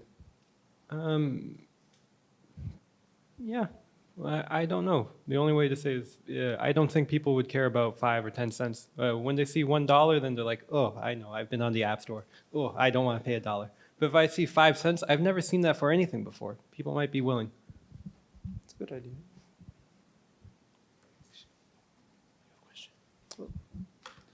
So you ask for a way to advertise for free, and I don't know about mosque if they are organized in any way, if they have like a central leadership. I'm Methodist. We do everything by committee. Yeah. So, there's an organization within the church. and within my church. Yeah. I was, yeah, sorry. So I was wondering if that would be a way you could go to the organization and say, here's this app, would you please promote it on your website and send it out to the mosque in whatever area, however it's organized? Absolutely. Yeah, actually, for one of my local mosques, I was able to go up to the leadership and talk to them. And on the Friday prayer, I was able to announce the app to everyone. And I got a couple people interested, and that's how I took the surveys, the interviews from a couple people. I was just thinking another way to monetize is if you were to sell this into a company. So I was a manager for a restaurant, and we actually had some people practicing, and it was awesome. And obviously we're totally for it, but at least knowing where all of your employees are. So if they need to step out of the office or step out, at least everyone is accounted for in case of emergencies. So maybe selling that into a business and kind of going off of the accountability side, that could be a way to monetize as well. That's a great idea. Actually, what I was thinking is that like this is like a big dream, but like if maybe in the future like Google Home or Alexa itself could like sponsor our app or something. Have you thought about, they were saying the additional subscription for additional features, maybe doing like live feeds to prayers around the world or connections directly to family when the alarm goes off, or even something community-based where that extra subscription that you're paying gets your resources where you're living to other Muslim, like even I think of like apartment rentals or other people that are speaking their languages, and maybe that's your tier to charge. That's an excellent idea because that's actually one of our competitors that charges people. That's what they have. They have their own blog for the whole community where people can post things. That's a good idea. Thank you. Great presentation. Just a quick question. Did I hear that right? 30,000 users currently right now? Yeah, I think we're in total with all desktop apps or Google Play, we're looking at about 33,000. 33. And what sort of trajectory are you on? Like how quickly have you reached 30,000? What timeline was that across? We're saying about 8 months. 8 months to reach 30. And I noticed it's only your name on here as a biology major. So just sort of curious, what the plan is. Yeah, just personally. it's not just me. This is a family project. My uncle has his own software company, so he was able to do the developing part, but I worked with him to get this up and running. Right here.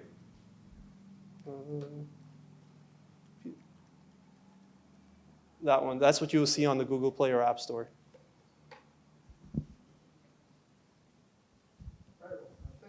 Awesome. Thanks, Ed.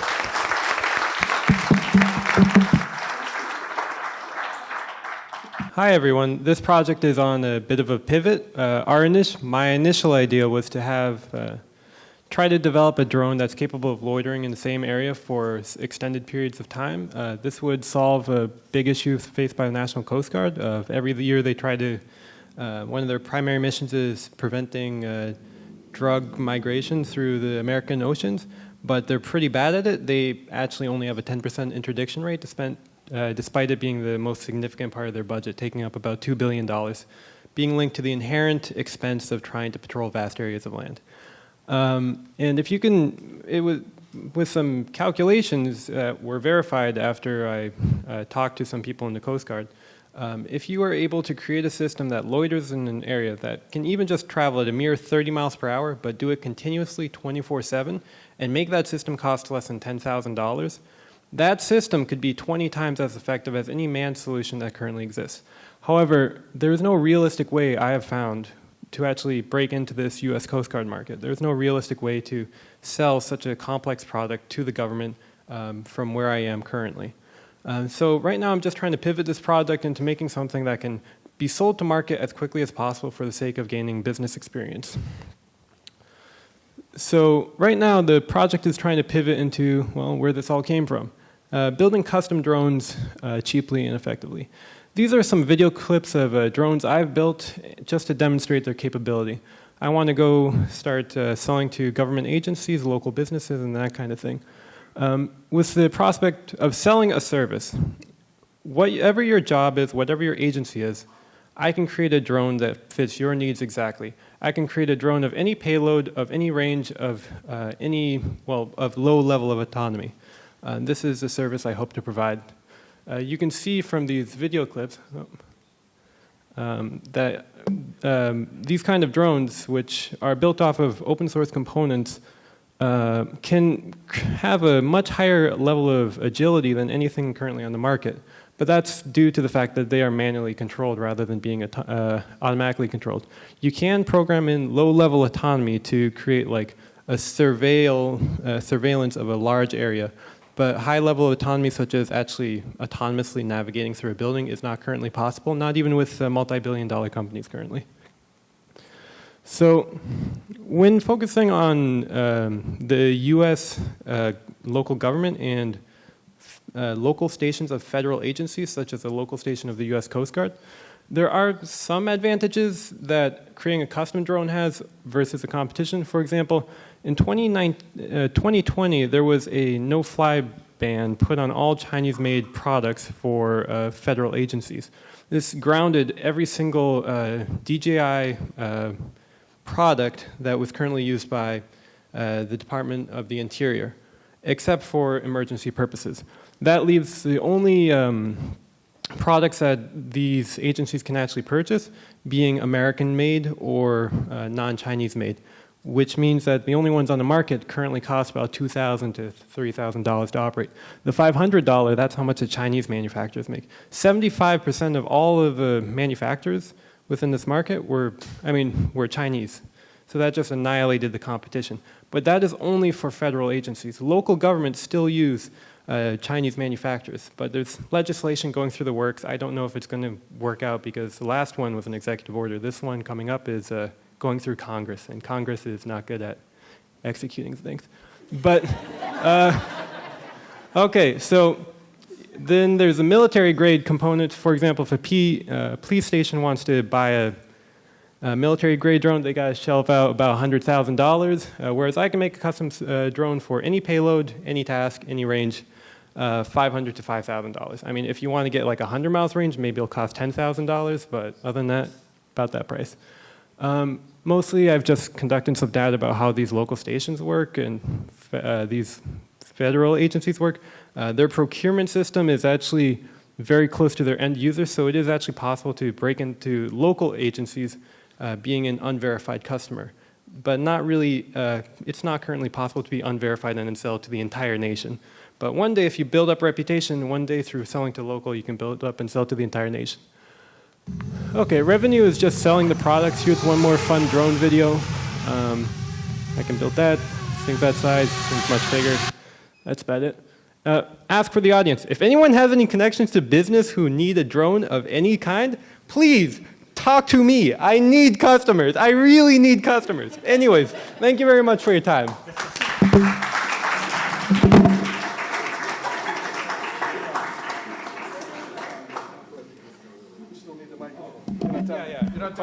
Questions, yes. Hello?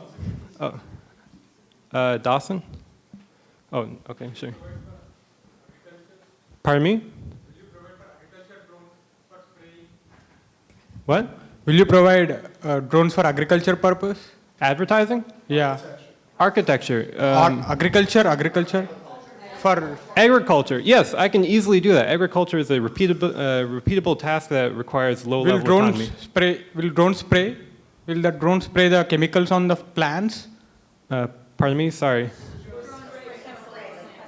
Yeah, I can build something that does that pretty easily. Okay. So yes. Okay, let me contact you in future. Okay, yes, please get in contact with me. Dawson? Yeah, I was going to say, since if you're still looking towards Coast Guard, I think a good route for that would be connecting with security companies and people that do surveillance, that you'd be able to work out those aspects to it and perfect them to then go to the Coast Guard, hey, here's what we've done, here's what we perfected, and you'd be able to get closer to that ideal through that. Okay, do you have any ideas, and can you get in contact with me after? Just tell me what you're thinking. I'll take a look, yeah. Okay, thank you. Yes? Thanks. Appreciate it. Yeah, I was going to say, actually, here's a suggestion for you. I know you were saying the military market's very difficult to get into. I would actually counter that and tell you that there are a lot of companies that already have governmental deals. For example, one that's close by, How and How out of Waterboro, Maine. They are 2 hours north here, and they're one of the big, well-known manufacturers for experimental vehicles.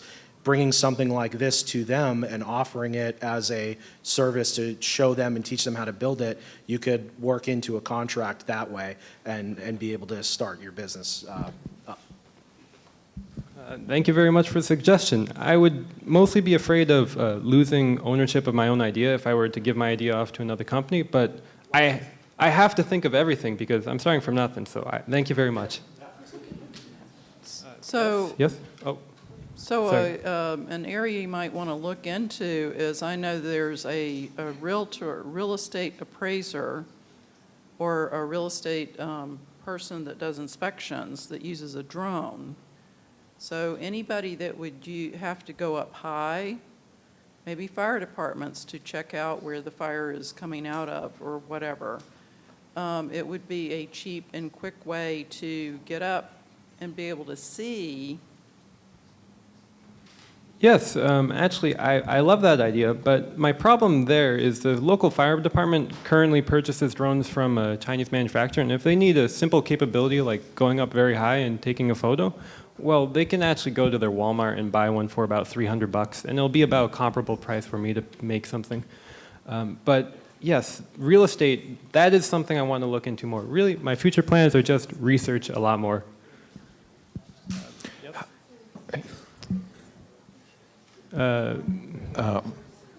Sorry. How can you protect your business? Is it patentable? Is it copyrightable? How do you protect it? No, unfortunately, I don't see much ability to patent or copyright things. I'm using primarily open source components. If I were one day able to create a product that fit a certain niche, that I could start mass producing that certain product, then I can patent that and I could protect that. But if I'm purely going off of customizable drones, customizable should be for a low level, like a small business, but one day with the goal of branching out. If I'm making customizable drones, then there's not really much ability for me to patent. Are you doing your own code? No, unfortunately. But I am taking some CS classes, so one day next year. So, two things. One is for other places to look. Is drones are being used for surveillance, yes, and also search and rescue. So, working with the local fire department, police department, or also like a town that's doing a fair, might want a, drone surveillance footage from the festival or the event. And so that's the thought. The question is, you want to make drones, that's clear. So what is the vision for the business that you're trying to develop? Is it being a manufacturer? Is it being a custom designer? It's what is your long-term view? My long-term view, all of this custom design work, this is not what I envision a company becoming. I want to grow to be national or international level. This is to get my foot in the door because I was under the assumption that getting a high-level contract with the military or DOD is very difficult unless you have reputation among local committees. So if I can sell to local Coast Guard, local PD, and then word goes up the ladder until I finally get a contract with the big guys. This is just to start out the business. But thank you for the ideas. Yes?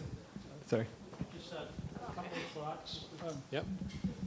One is, who currently does the customization of this type of work? Would it be the not the drone manufacturers, because these are very low-cost drones, right? So who's doing the work currently? Do you mean who currently in the market is making custom drones like this? No, not the hardware, but the applications. So in other words, if I want a particular application with a drone and I want to collect certain types of images or data, who would do that customization work typically? So typically, right now, people don't actually customize drones. Instead, what they do is DJI, for example, has 100 different product lines. Each one does a very specific thing. Well, they don't have 100. They have more like 10. And then one niche company here in Maine starts another thing where they go onto a very specific task and they do that. And another company goes onto a very specific task and they do that.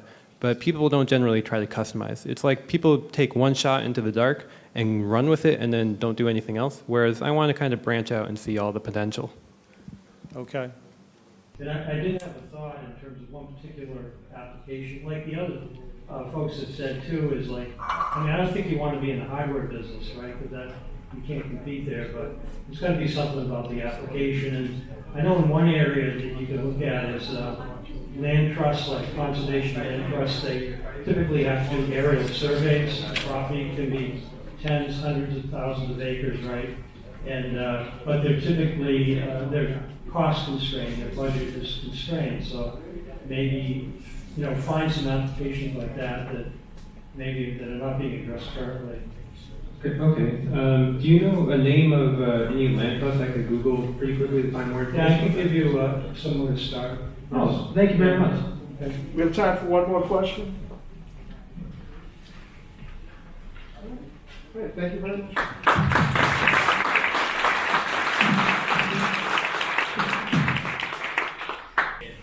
Just like Sammy, not as formally dressed, but is about 8 degrees out, so it's been a lot of sitting down. I'd like everyone to stand up.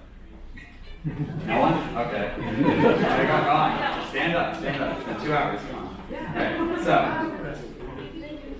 I'd like you to stay standing if you are eligible to vote. Okay?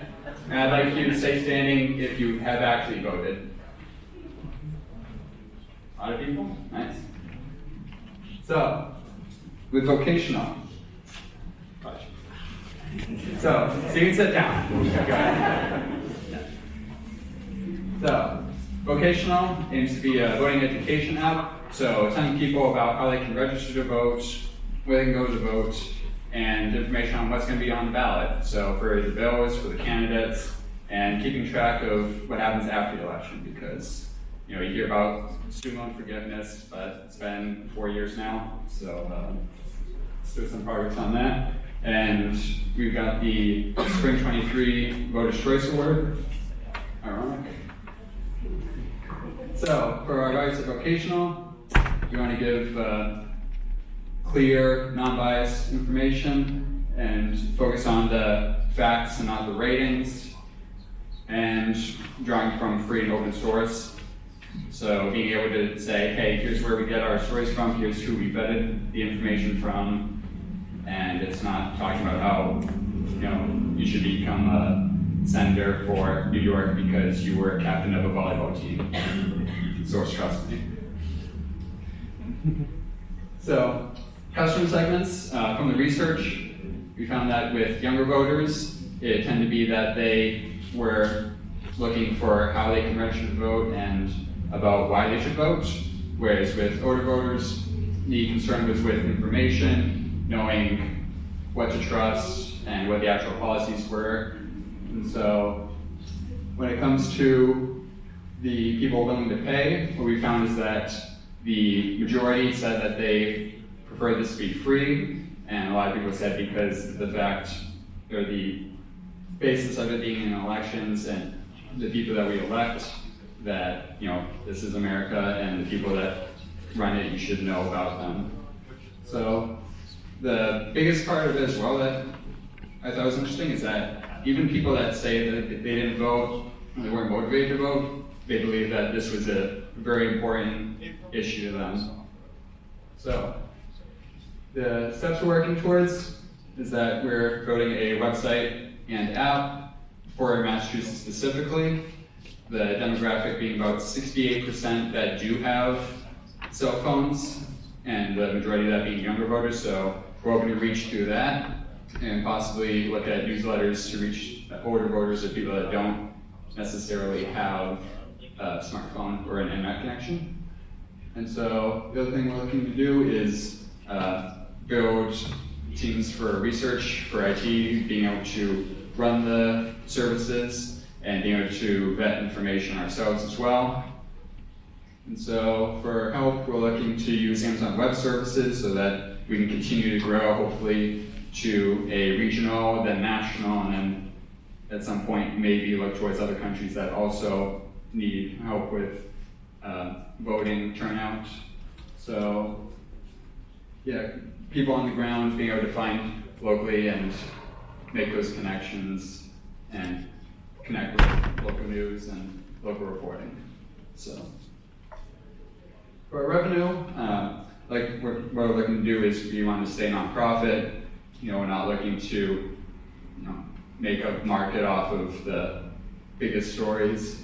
And so we're looking at having the advertisements run non-politically and having the option to remove the ads with a one-time payment, and as well as getting donations. So for sustainability, looking to expand and hopefully at some point be able to cover all 50 states, and being able to collaborate with similar organizations such as Ballotpedia and FactChecker.org and other places that do provide trustworthy information and show where that information comes from. So, questions?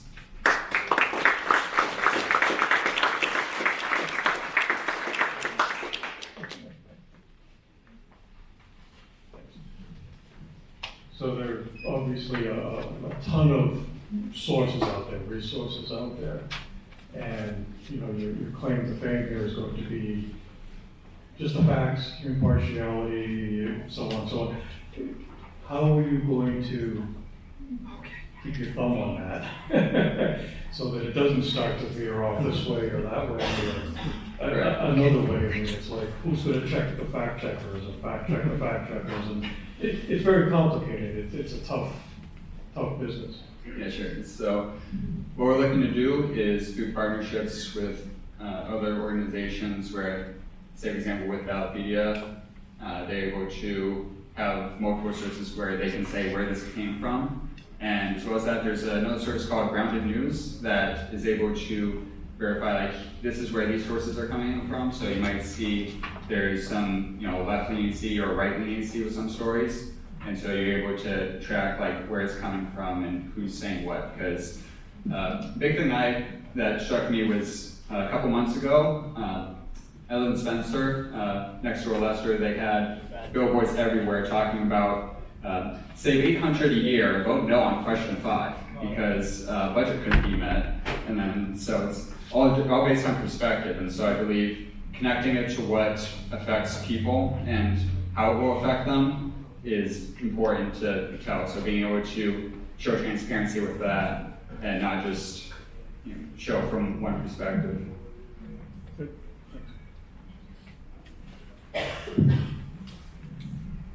So one of the biggest things with voting is that people turn out for the bigger elections.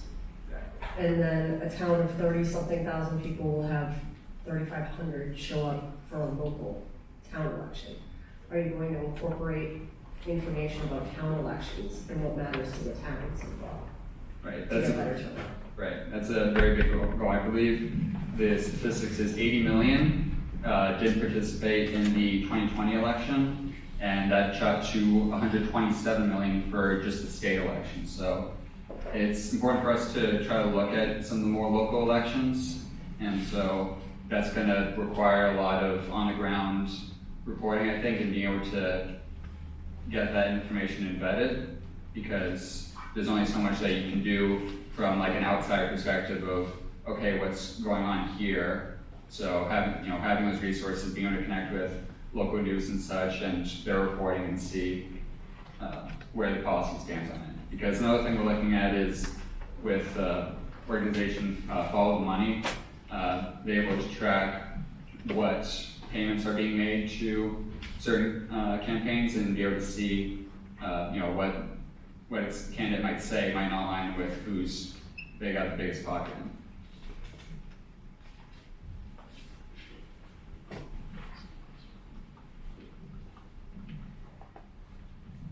That's an interesting point. Would you try to report on the PACs and where they get all their money and all that kind of stuff as well? Absolutely. So I think, showing with some of the greater contributions just to both those and candidates, and be able to see, who's moving this forward and what their agendas are, because lobbying is a huge issue in Congress with getting things done. There's a lot of people that end up stopping those because someone so happened to slip a few million because they want to build this coal plant.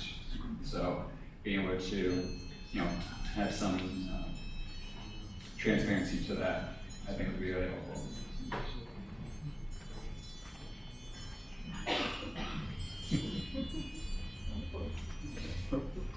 You got the microphone over here.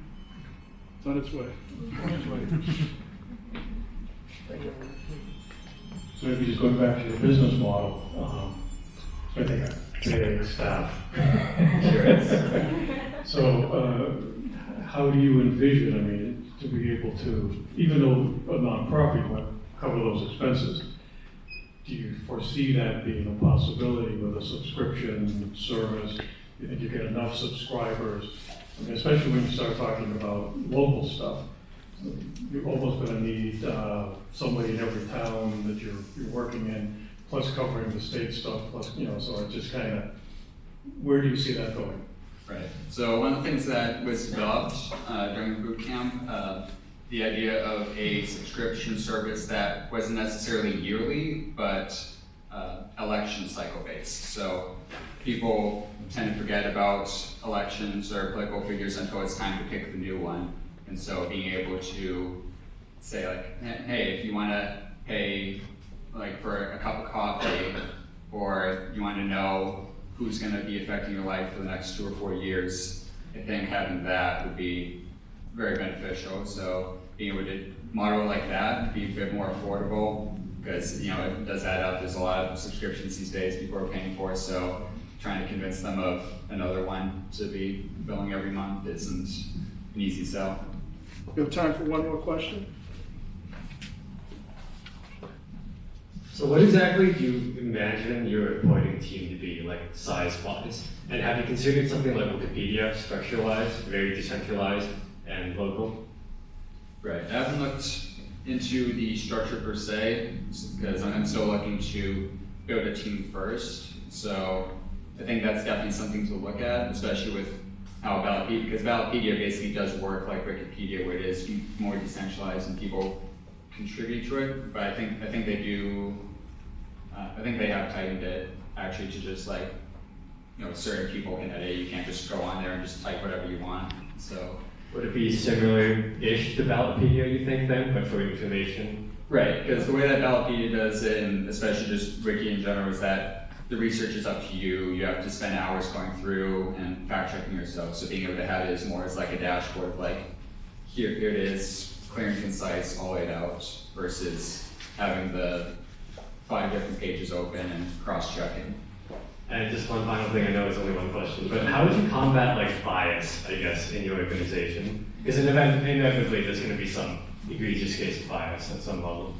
Right, yeah, so that's going to be an important thing to address. I'm not sure what to say on it now. I think just being able to, again, check what the source is coming from, because if you see that this person is always reporting from Newsmax or Fox, then it's probably something's a little off. But being able to, like I said, just cross-check with multiple, not just big corporation, but also reporters in the field or independent researchers and such, being able to kind of step away from just hearing from one year and okay, I'm gonna take it as face value.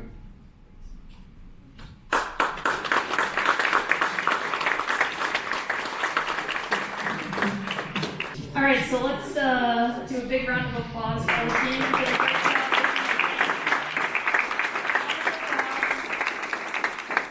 And again, thank you all for being here. It's a hot summer day, and you all showed up to support our students, so we really appreciate that. Just for next steps and some recaps, Dave, who oversees the mentor program, will be sending out an email. If you are interested in working with any of the teams or mentoring them, you can fill that out. The teams will also be receiving an email so that you can fill out what you're specifically looking for in terms of mentors.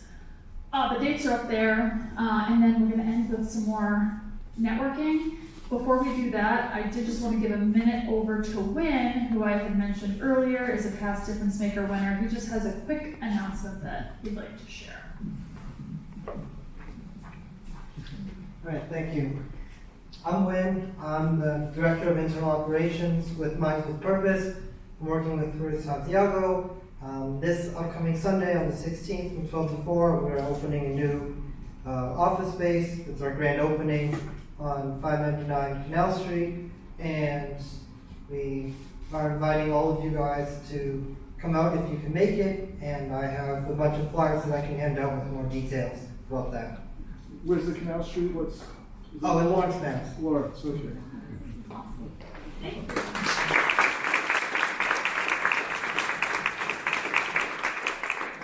All right, so thank you all for being here. We'll all be around for more networking. And if you have any questions, then we hope that you have a great rest of your summer. Thank you. Thank you.